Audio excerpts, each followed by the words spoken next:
Salve galera do ProEnem, meu nome é Otto, sou professor de História e hoje a gente vai falar um pouquinho de Idade Média através de um filme chamado O Coração Valente. Então antes de mais nada, curte o vídeo, inscreva-se no nosso canal e vem que a gente vai falar de história através de Hollywood.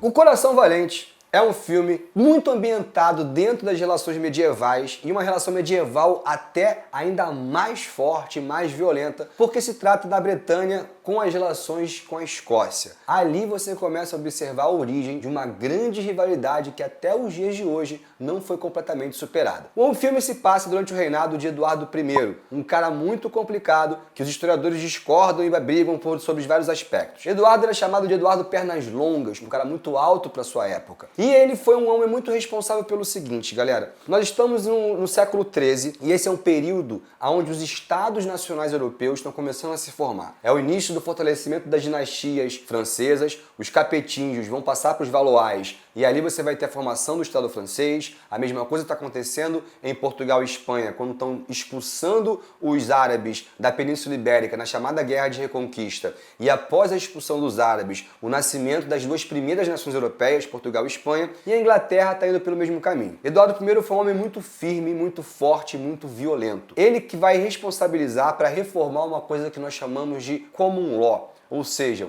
as leis comuns. Uma tentativa de institucionalizar as leis em todo o território. Eduardo I foi capaz de expulsar todos os judeus da Inglaterra simplesmente porque não aceitavam o cristianismo como religião e, claro, a adoração a um rei que fazia parte e legitimidade do poder da Inglaterra. Suprimiu os senhores feudais, conquistou Gales, anexou o território britânico e vai se envolver com o personagem principal desse filme, que é o William Wallace. Ele coloca suas garras sobre a Escócia, exigindo o direito de sucerania. Galera, sucerania e vassalagem é uma das relações mais importantes quando se fala de Idade Média. A ideia de um sucerano que tem as terras e o poder e a aliança e lealdade dos seus vassalos. Uma relação entre nobres, entre senhores feudais, e não uma relação entre um senhor e um servo. Servidão é uma relação onde o senhor feudal entrega terras e o servo oferece o trabalho em troca de proteção. É uma relação hierárquica. Sucerania e vassalagem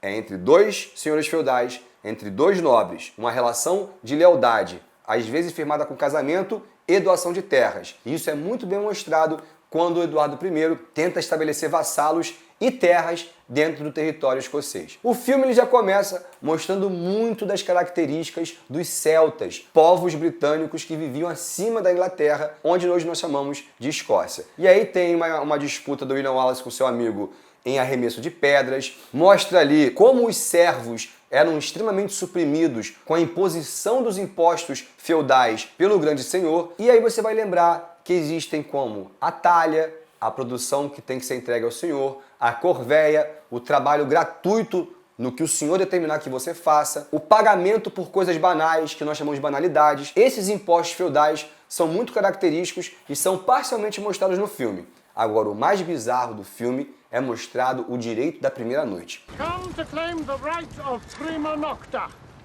As lord of these lands, I will bless this marriage by taking the bride into my bed on the first night of her union. Oh, by God, you will not! It is my noble right.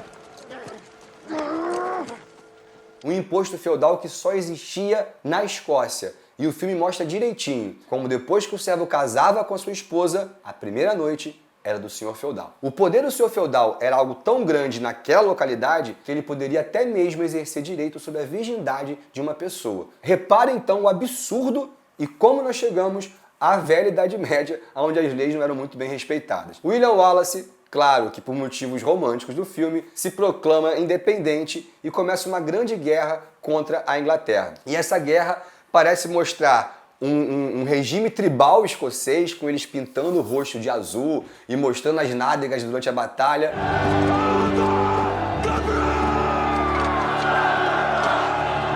E a verdade é que os escoceses conseguem vencer a Inglaterra, proclamam-se independentes. A partir de então, essa rivalidade nunca vai ser completamente superada. Para quem gosta de Rain, uma série que está passando na Netflix, ainda mostra como os Stuarts e os Tudors, duas dinastias, uma da Escócia e da Inglaterra, vão se enfrentar por muitos anos, levando execuções e decapitações, que eu não vou falar para não dar spoiler para a galera que está assistindo. Coração Valente, ele é um dos filmes mais marcantes da Idade Média, é um grande clássico, é um filme épico, né, heróico, e o final do filme mostra uma cena que eu não vou falar quem nem como para não te dar o spoiler, mas uma cena de suplício, algo muito comum e cruel. Não bastava a sua prisão, não bastava a sua derrota, nem mesmo a sua execução. Era necessário uma confissão de erro. E essa confissão era extraída dos seus sentimentos, mesmo que fosse através da força e da castração. Não te conto sobre isso, porque vale a pena você dar uma olhada no William Wallace, sendo representado pelo Mel Gibson, nesse grande filme chamado O Coração Valente. Mais uma vez, pessoal, se você gostou desse vídeo, deixa o like, inscreva-se no nosso canal e aguarde que tem muito mais filme para ser comentado por aí. Valeu, pessoal, um abraço. Uma tentativa de institucionalizar. Ó, ficou bom, tô ficando blogueirinho.